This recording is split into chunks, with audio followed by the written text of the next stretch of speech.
મહોપાધ્યાય યશોવિજયજી મહારાજ 32 નામના ગ્રંથની અંદર શું લખે છે? માતા પિતૃચો સુષુણમ પ્રધાનમ શુભ મંગલ કાર્ય દઉં. તમે ક્યાંય પણ શુભ કાર્ય કરવા જાઓ તો તમારે મોઢામાં દહીંના ડેફાઓ લેવાની જરૂર નથી, ગોળની કાકડી ખાવાની જરૂર નથી, કોઈ મિત્રાણી મળે એની આશા રાખવાની જરૂર નથી. માતા પિતૃચ સુષુણમ, જે બાળક પોતાના માતા પિતાની સેવા કરે, શુભ મંગળ શુભ પ્રધાન મંગલમ શુભ કાર્ય દઉં, શુભ કાર્યના આદિમાં પ્રધાન મંગલ એને હંમેશા એમને મળી જશે. જે મારા માતા પિતાના આશીર્વાદ લઈ નીકળે ને, એને દહીંના ડેફા કે ગોળની કાકરી કે મેત્રાણી મળે તો એને શું કહેવાય, 5 રૂપિયા 10 રૂપિયા આપીને હું સુકન લઈ લઉં. આવા કોઈ સુકનની જરૂર નથી. ગમે તેવા આપ સુકનનો માહોલ હોય, માતા પિતાના આશીર્વાદ લઈ જાઓ, બધું સુકન થઈ જાય. વિનય વિજયજી મહારાજ મહોપાધ્યાય વિનય વિજયજી મહારાજે એક ગ્રંથ લખ્યો છે, દ્રવ્ય ક્ષેત્ર કાળ અને ભાવ, લોક પ્રકાશ નામનો ગ્રંથ લખ્યો છે 4 વોલ્યુમમાં, જેની અંદર 800 ગ્રંથોના રેફરન્સ આપ્યા છે, જેને એનસાયક્લોપીડિયા, જૈનિઝમનો એનસાયક્લોપીડિયા કહી શકાય એવો ગ્રંથ લખ્યો છે. દરેક ગ્રંથની અંદર એક સિસ્ટમ હોય છે. કોઈ પણ મહાત્મા ગ્રંથ લખે એની પાછળ પોતે પ્રશસ્તિ લખે, અને પ્રશસ્તિમાં પોતે શું કહે, હું આ ગુરુ પરંપરાનો આ મુનિ આ ગ્રંથ મારા દ્વારા રચાયો છે, આવું ઉલ્લેખ કરે, તાકી તમને ખબર પડે કે આ મહાત્માએ કયા મહાત્માએ ગ્રંથ રચ્યો છે. તમને આશ્ચર્ય થશે, આવડો વિશાળ ગ્રંથ 4 મોટા વોલ્યુમમાં, અને 4 મોટા વોલ્યુમમાં 800 ગ્રંથો જેના રેફરન્સ અંદર આપ્યા હોય, એ ગ્રંથની પ્રશસ્તિમાં લખ્યું છે, તેજપાલ રાજશ્રી તનયેન વિનય વિજયેન ઇદમ ગ્રંથમ રચિતવ્યમ. પોતાના ગુરુની પરંપરાથી પોતાની ઓળખ ના આપી, પોતે પંચમહાવર્તી સાધુ છે, જેને સંસારનો ત્યાગ કરી નાખ્યો છે, જેને સંસાર સાથે કોઈ લેવા દેવા નથી, એવા મહાત્માએ એ ગ્રંથની અંદર પોતાની આઈડેન્ટિટી પોતાના મા બાપથી આપી કે હું રાજશ્રીનો દીકરો, હું તેજપાલનો દીકરો. એવા વિનય વિજય દ્વારા આ ગ્રંથ રચાયું છે. એમને ખબર હતી, જો મારા મા બાપે મને જન્મ આપીને સંસ્કાર ના આપ્યા હોત, મને પ્રભુના માર્ગે ન વળાવ્યો હોત, પ્રભુના માર્ગે વળવા માટે એવા સંસ્કાર પૂરા ના પાડ્યા હોત, વાતાવરણ પૂરું ના પાડ્યું હોત, તો કદાચ આ ગ્રંથ હું રચી ન શકત. મારા ગુરુ પછી, મારા ભગવાન પછી, મારા પહેલા ભગવાન કોણ? મારા પપ્પા અને મારા મમ્મી. હજી આગળ તમને કહું, પ્રભાવક ચરિત્રની અંદર કલિકાળ સર્વજ્ઞ હેમચંદ્રાચાર્યજી મહારાજની એક ઘટના આવે છે, સાંભળીને હલી જશો. કે આ તમને પરાપૂર્વની પરંપરાઓ કેમ બતાવું છું, તમે એમ ન સમજતા કે માતા પિતાનું બહુમાન ભાવ, માતા પિતાની સેવા તમે નહીં, આપણા કરતા ચડિયાતા તીર્થંકર, આપણા કરતા ચડિયાતા મહાત્માઓએ પણ પોતાના મા બાપને ઉપકારને એમને ઊભા રાખ્યા છે. પ્રભાવક ચરિત્રની અંદર કલિકાળ સર્વજ્ઞ હેમચંદ્રાચાર્યજી મહારાજની આચાર્ય પદવીનો પ્રસંગ ચાલે છે સ્ટેજ ઉપર, અને એ જ દિવસે સેમ ડે એમની મમ્મીનું નામ શું હતું? પાહિની. પાહિની દેવીની દીક્ષા થઈ છે.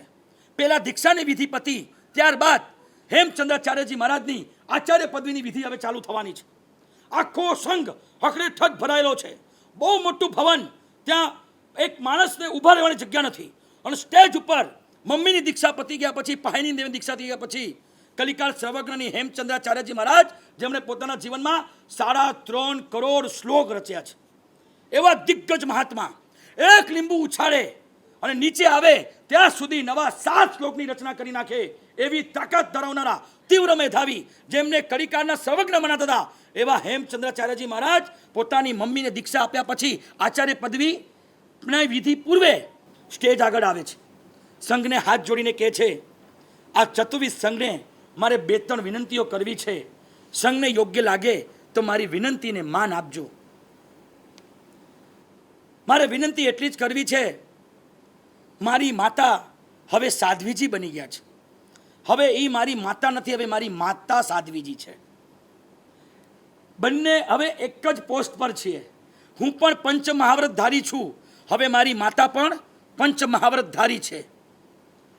મારી માતા પાસે કોઈ પદ ન હોય, અને મારી માતા પાસે ઉચિત આસન ન હોય, અને એમને છોડીને તમે મને આચાર્ય પદવી આપો, તમે મને ઊંચું આસન બેસવા માટે આપો, તો આ મારી માની આસાતના કહેવાશે. શું કહેવાશે? કેમ કે હવે મારા માતાજી કોણ છે? સાધ્વીજી ભગવાન. દીક્ષા લીધે હજી 1 કલાક જ થયો છે, સંયમ પર્યાય લાંબો નથી, પણ એક દિગ્ગજ મહાત્માના પોતે માતા છે. મારી મમ્મી પાસે પદ ન હોય, મારી મમ્મી પાસે ઉચિત આસન ન હોય, અને હું આશ્ચર્ય બની અને ઊંચા આસને બેસું એ મને નહીં શોભે. મારી વિનંતી છે કે મારી પદવી પહેલા મારી માતા સાધુને મહત્તરાનું પદ આપવામાં આવે. મારી મમ્મીને મારા કરતાં 2 ઇંચ ઊંચું આસન જો આપવામાં આવે તો મારી આ વિનંતીને માન આપશો તો હું એકદમ સહૃદયથી સહર્ષ આ પદનો સ્વીકાર કરી શકીશ, નહીં તો મારે આ પદનો સ્વીકાર નહીં થઈ શકે.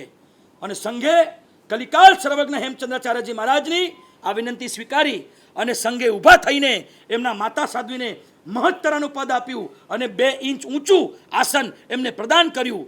આ રીતે આ મહાત્માઓ છે. છેલ્લે પાહીની દેવી મરણ સૈયાએ પડ્યા છે, એમના સાધ્વીજી મહારાજ બધા એમને વાગદાન આપે છે. વાગદાન સમજો તમે? છેલ્લે એમની ઈચ્છા પૂર્તિ માટે, બોલો માતાજી, બોલો સાધ્વીજી મહારાજ, આપની શું ઈચ્છા છે? તમે દાન કરજો, તમે સીલ પાડજો, તમે દેરાસર બંધાવજો, તમે મારી સમાધિ માટે આ કરજો, આ કરજો.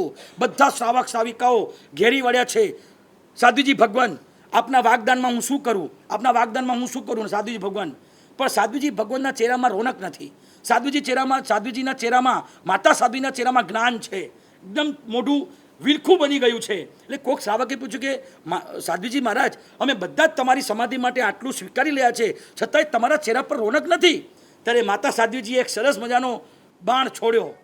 એમને કીધું, તમે બધા તો મારા માટે કરો છો, પણ જેને કરવાનું છે એ કંઈ બોલતો નથી.